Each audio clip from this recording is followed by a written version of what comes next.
episode of the Real Talk, Let's Be Honest. And with us here, we have a child of God.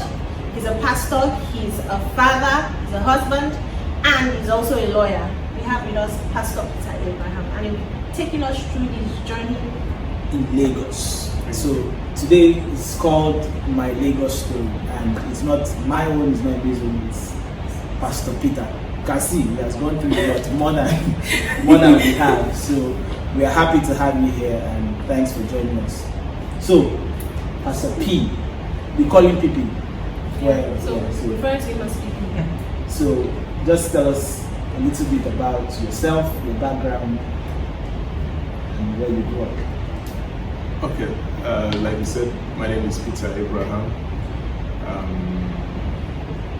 Born into a family of 5. I'm the 4th child of my parents.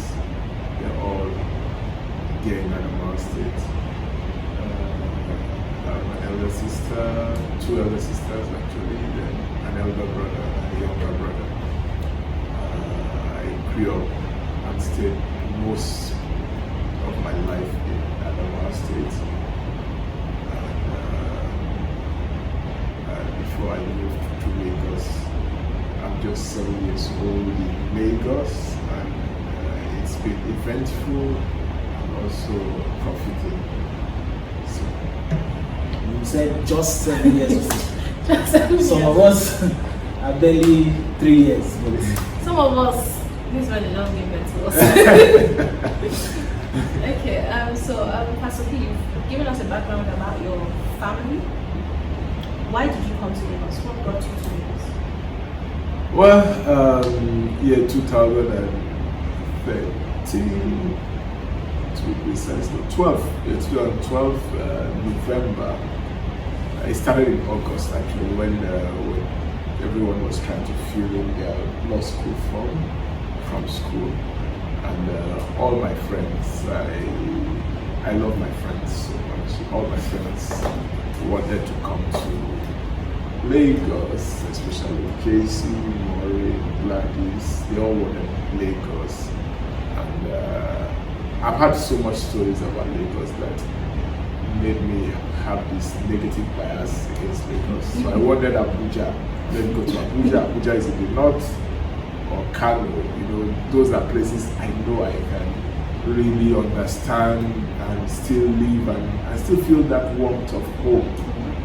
Being in the north, I've never stayed outside the north, so I just still wanted to be in the north. But when all my friends kept saying, "Oh, come to Lagos, Lagos is the best, Lagos is this, Lagos is that," and because of history from school, we have this study group that we sit down and discuss, and all the fears that were pumped into our heads about law school, I say, I cannot go and fight this thing as a one-man army. So let me join my friends, let's come to Lagos and then do this. And that's how I applied for Lagos Law School as my first choice. And I was given admission into the Nigerian Law School Lagos campus. So that is how I took the decision to come to Lagos. You actually mentioned something that you didn't want to come to Lagos. No. What was your reason? What were the stories you heard that put you off? Okay. While we were growing up, there's this, I don't know if it's a myth, because staying in Lagos for like 7 years, I know I've seen 1 or 2, but I still consider it as a myth because I'm not seeing with the kind of exaggeration it was mentioned. While growing up, we were told that when you come to Lagos, first the whole place is dirty. They have dead bodies on the road. You can just be stabbed and killed and nothing will happen. There are dead bodies of people on the road. So, and all the stories of criminality associated with Lagos State. And at that time, Adamawa State was the most peaceful state in the whole federation. So, well, I don't know what you are taking in your heads. I still believe Adamawa State is the best place to be, and I'll still invite all of you to come to Adamawa State. But those were the sentiments I had against Lagos. All the one chance stories, all of it. So I just didn't want to come and have a bad experience. So since you came, or should I say, what was the first turn off you had? Like when you landed Lagos as JJC, you call it JJC. What was your first turn off? The first thing that you just felt like I've entered? Okay, so I took a bus from Adamawa State to Lagos, and first of all, I almost applied for a change of campus because the journey was just too long. I spent about 27 to 28 hours on the road to get to Lagos State, and eventually when we got to Lagos, I think we stopped at Ijora, and then to negotiate our way to law school, because it's my first time. I was just standing there, but also I won't say it's a turn off because things played out. One of the guys that followed us in the bus was heading the Lekki axis. So when I told him I was coming to Nigerian Law School Lagos campus, he said, "Oh, that's his way, so we should go together." So he went ahead, negotiated with the bus, not with a cab driver, for I think 4,000 naira, and he came and told me 8,000 naira, and that we were going to share it and split it.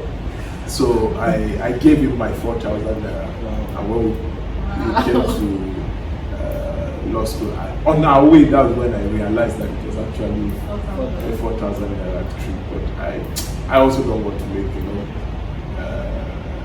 pain out of it because I don't know him, I don't know the taxi driver, so I didn't want to take me to Lagos and let me get to Lagos campus and let me get in there. So that's first. But soon after, I think a few days after we resumed, I didn't want to go out also of the campus because I was just trying to be careful with all the stories I had. Then I summoned courage to go and buy my stuff, like pockets and some of the things I would use on the campus. We got to the bus stop, the law school bus stop under that bridge. And while I was standing there, buses were passing. And I can't forget the popular word, and the only word I was hearing that day was weary. So a bus will be passing, when people are struggling, and then people are weary. So in my head, I was thinking the name for bus drivers or cab people is weary. So when almost everybody was gone at the bus stop, and I think just one or two of us left, I saw a bus coming, so I just started weary. And the word weary sounds like stop. So I'm weary. I know the guy will slow down and then shout weary and then pass. So I didn't understand what was going on until one guy standing there. "What are you saying now, guy?" I said, "Is it not their name?" He asked me, "Are you a stranger? Are you a new person?" I said, "Yes, well, I'm a student in Nigerian Law School." He said, so you are lucky that they didn't beat you." He said, "We're means a madman." I started thanking God.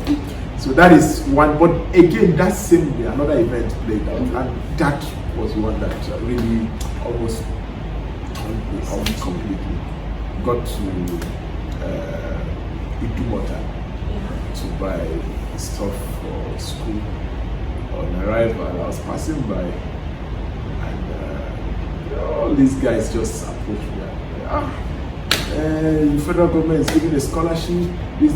You just need 500 naira to buy the form, and this. They'll give you so amount of money. I was very, very not interested because of all the things I was experiencing. So I told them I'm not interested. I passed. When I got to where I wanted to buy my stuff, put my hands in my pockets, the money was gone. Wow. How the hell will I find my way back to bus? So I got to the bus stop, I didn't know what to do. I trekked from Idumota to CMS, from CMS to, I kept asking my way until I got to Nigerian Law School. What time? I think it was almost 9 p.m. Wow. 9 p.m. I came in angry.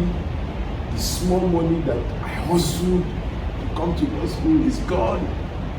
My father is a retired policeman. How do I call him to say, give me some money? I was just confused, but those were turn offs for me.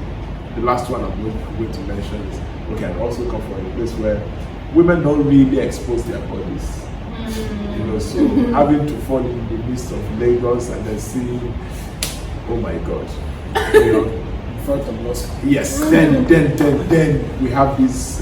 We call them Bambat 3. We have them in the front of law school.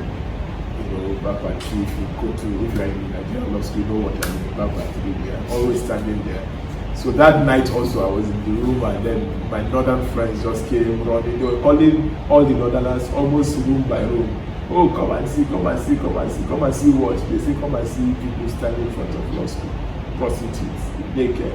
So we ran outside like you see villagers running to see a white man, So we ran outside to just go and see it. And I saw it there. I remember calling my home, my parents. I said, I'm seeing this in front of my law school, blah, blah, blah, blah. All those things just made me feel like, what? Let this law school finish and let me go back home and be sane again. And those are my problems. I'd like to ask, when did you give your life to Christ, and how did that influence your stay in Lagos? Okay, my salvation story is like Abiku. The popular. You can translate. Okay, so there's a poem written by, I think, J.P. Clark, called Abiku. And I also think Wale Shoyinka also wrote one like that. And I don't know which of the scripts has this coming and going, like the something Abiku, So J.P. Clark, okay. So that's my salvation story. I was always coming and going, I'll give my life to Christ. And then I realized that, man, it's like I need the life back, maybe for some minutes, and then the minute will turn to some days and years, and then give it back again. So my salvation story is like that, coming and going all the time. But I would talk about the last experience, which is, I believe, is all the experiences I believe are good, and they all left deposits of God in me. But the last experience that I would say broke the camel's back up was the final bus stop. I was in school. One of my friends pushed me, that's university, pushed me to attend service at Excellence Parish. It's a Redeemed Parish in Abuse area, the fellowship at Congo Conference Hotel. So I was there. Pastor Odeka was preaching, and whilst he was preaching, he walked in his usual way. He walked down amongst the congregants and he stood before me and he said, God told him to tell me that he asked his place on the roots, that it's my last chance. If I don't, that the tree will cut down. And like never before, I wouldn't say it was fear, but holy reverence for God sat on me. I wept throughout the service, and even afterwards, he asked me to wait and see him after service and met with him. He practically told me the story of my life. And he's somebody I've never had words with. So I returned back to the hostel. Throughout that night, I wept. I cried and cried and cried and cried. But this is also a guy who is known, if I'll use the word, as a gigolo, or what do you guys call it? Yes, someone that has so many girlfriends. So I mean, I had a lot of girlfriends in school and even outside school. So how do you now come to tell people that you are now born again? No, but in fact, when people heard that I gave my life to Christ in church, they were doubting. Everybody was there. Peter, what forget it. Peter, forget it. In fact, when I got to Lagos and eventually after my work with God a bit, I was ordained as a pastor. Some people who eventually came to Lagos still had doubts. Yeah, but I believe that the work of God cannot be hidden, and if the hand of God is upon you, to be made clear. God helping us and helping me. First assignment was to pull back all those people I messed around with, both male and female. So I had to, begin to reach out to my friends who were messing around with, and then the girlfriends, and by the grace of God, almost all of them still have one or two to work on, but by the help of the Holy Spirit. So, but almost all of them now are giving their life to Christ. Some are ministers already in the faith. So that is my salvation story. That night was a breaking point, and then we met with Pastor Chinto. Pastor Chinto spoke almost the same words of me. Pastor Delva spoke almost the same words of me. And these are people who literally don't even know me at all. But when those words came in, I just knew that God decided to do atere for me. What's the meaning of atere? Okay, it's another cliche or word that we use when we were growing up. My mother used to rear goats. So anytime she points and kill, she points one that should be killed. We as the children were the ones to go and catch the goat, or if she wants to sell anyone, we'll be sent to go and catch the goat. But we're just 3 boys in the house, and those goats can run. So when we come out and want to catch anyone, we just start shouting, atere, that means block him. So, and amongst children, those kind of things excite them so much. So once you say atere, every boy will abandon what he's doing just to come to catch the goats. So that was what God did for me. Atere. So he spoke to almost everybody. Atere, and then he caught me. He couldn't do that. What were the struggles you went through? Was it easy adapting to this? Not easy. After law school, I remember during my law school days, I met with Pastor Ben Akamweze, and one of the words he gave me after my law school, "Oh, Peter, don't be in a hurry to leave Lagos." And for me, I've also not been very close to big men in quotes, so I have a very humble background. So having a close contact with the then Commissioner for Budget and Economic Planning in Lagos State was like meeting the president. So, and then for somebody like that to call you like that, I said, don't be in a hurry to leave Lagos. I just went, the job around for me. Quickly I told them, me, I'm not coming, Commissioner will give me work. Me, I'm not coming, So, but we finished law school. And those kind of days that you come after service and you just want him to see you, to know that you are still around, and you say, I should be in a hurry to go. 1 week passed, they are giving me a grace period of 2 weeks on campus, 2 weeks, as the man was not saying anything, and every Sunday, pastor, but I believe maybe God just spoke through his mouth, and that was it. So I was now asked to leave the hostel, not knowing where to go, started looking for where to who to squat with. I remember going to some people, some members in church, and they said, no, you can't stay with us, no, you can't stay with us. So the only place I could now go to was my liaison office at Bishop Oluwole. So I pleaded with them to stay. They said, oh, it's a work environment, they can't allow me to stay, the place is full, these and these. I ended up sleeping under the staircase for almost like 3 months there, and so it wasn't easy leaving your own house over there in Lagos, in Yola, and then coming here, and then you don't have a place at all. So it wasn't easy feeding, but like Elijah, God always sent people my way. So I remember Deacon Matthias, Andrew Matthias, who at the point I started running away from. After every service, he would say, "Ah, Peter, how are you? How are you?" And then he would put his hand in his pocket like, "Ah, God bless you. I like the way you're committed in church." And I'll be hearing shot. So at first I liked the sound until I became uncomfortable. You know, so almost every service he would count 10,000 naira and give me. So that was what was sustaining me that period.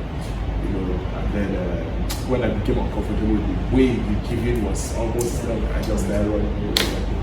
You know, so afterwards God took control. So adapting was not easy, but again, maybe also by my nature, I could make friends easily and live with people.